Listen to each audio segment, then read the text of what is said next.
Quay chưa? Quay. Nhảy đây. Cho miếng music nè. Đúng rồi đó. Cho miếng music đi.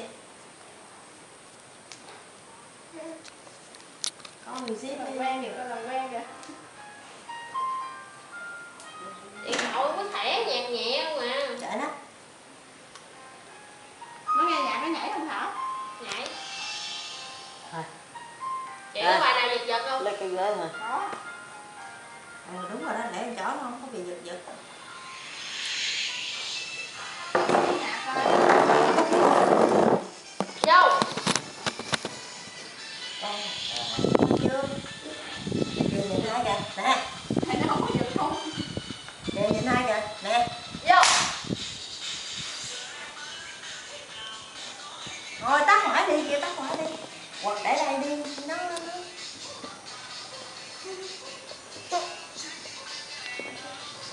Quá. Cái gì?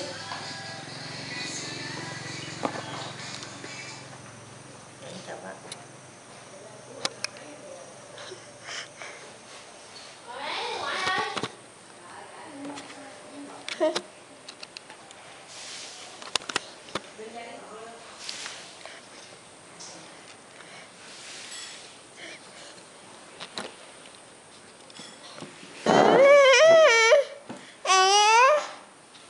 Đâu nói vịt gà coi. Nói vịt gà đi. Nói vịt gà đi rồi lấy ra. Nói đi. Nói mấy con dạ mẹ đi. Nè. Nó bú sao? Đừng nói bú đi, nói bú đi. Nói đi, bú, nói đi. Bú không? Nè, nè. Oánh ơi, nói vịt gà đi. Ừ. Vô đây. Vô đây con. Vô mẹ biểu nè. Mẹ biểu.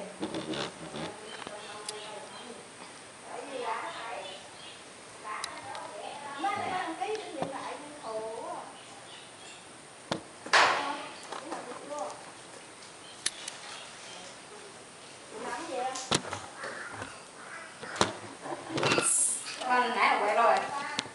Sao? Tự nhiên đây nó sao?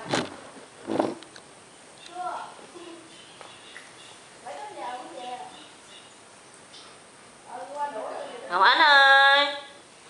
Ngọc Ánh. Ngọc Ánh.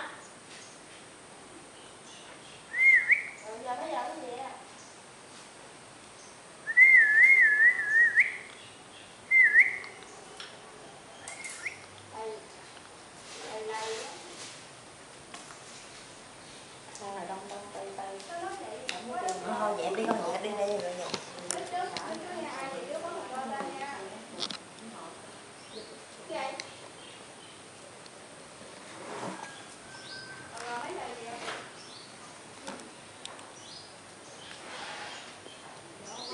Quay hết bên là dẹp. Con dẹp chặn nha, đừng nữa chặt hơn nha.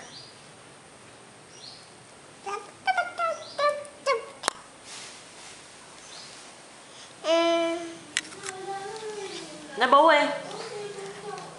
Nó bú đi. Nó bú đi Ngọc Ánh. Bú.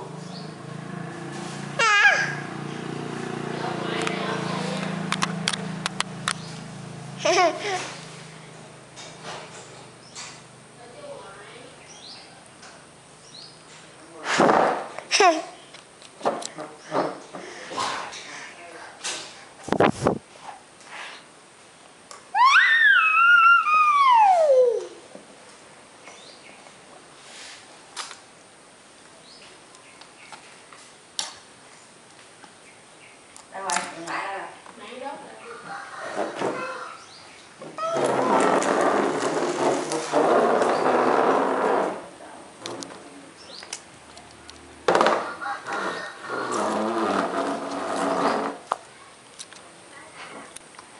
Má.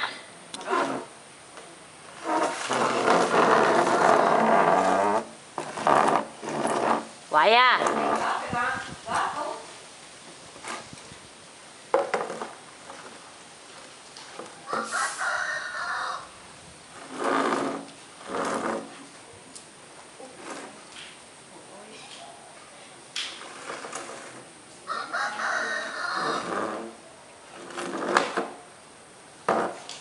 Giống hút giờ đó, còn tủ mấy này. Nhả phun nước miếng nha. Phun ra. Ai ẩm.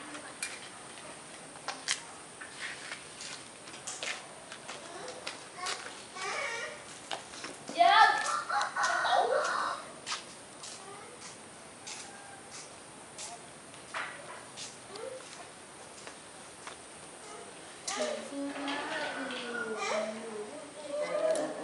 Trên đây đó được không?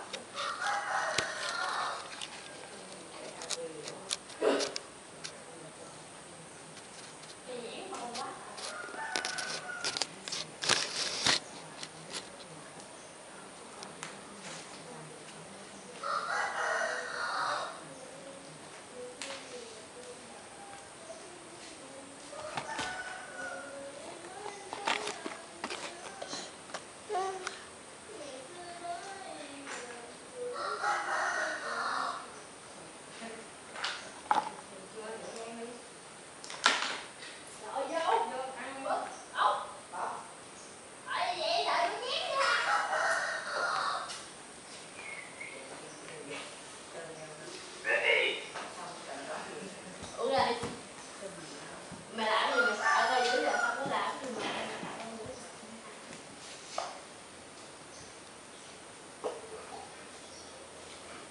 Gì ba lên khóc? Vô kêu mẹ ra. Kêu mẹ ơi! Mẹ à! Ra nấu cơm cho con ăn rồi.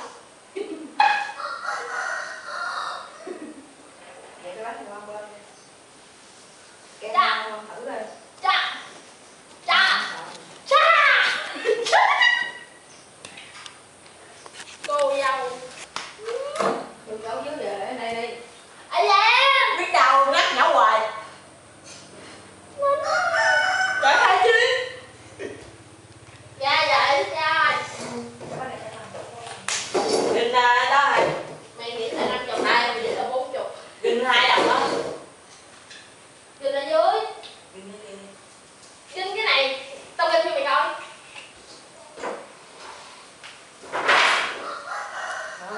Này, thấy gì chưa? Cái gì ba đó? Này chích vô. Này chích tôi chọn. Thôi được rồi con ơi. Rồi. Tôi xấu em hát ha. Hỏi đâu cũng được. Rồi lấy cái súp lại ngồi đi.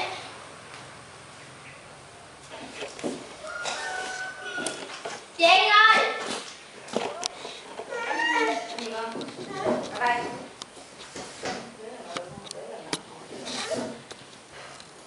Con ăn không? Cái gì mà? Tôi đã bắt lỗi rồi. Má đứa con nha. Qua hỏi cái này nè. Má ơi.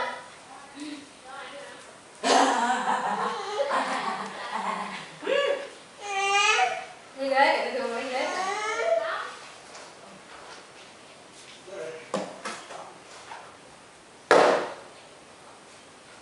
Ai là chủ tọa ngồi đó. Tôi mới tôm nước rồi đổ vô đây thêm nè. Này, ý là lâu thì sợ nắng đó.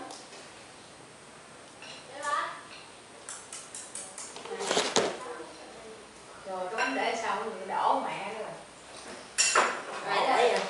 Ngoài mẹ để nó đứng rồi thờ. Cái bằng máy nó có bằng đâu mà để vậy không biết. Để vậy nè. Để chỗ cái máy truyền hình đi, Để cái vậy. máy truyền hình đi con. Để gớt nữa, để chỗ máy truyền hình á. Máy truyền hình Máy con lấy cho cái cát đi. ngày đó rớt rồi sao? Mà tóc bữa nay con không biết Để nó làm việc à. Rồi để nó đi. dễ thương quá. Gặp mẹ đậu thử rồi. Câu vậy Đen quá. Quay hả? Không đâu rồi sợ. Rồi ba đâu? Lên tên.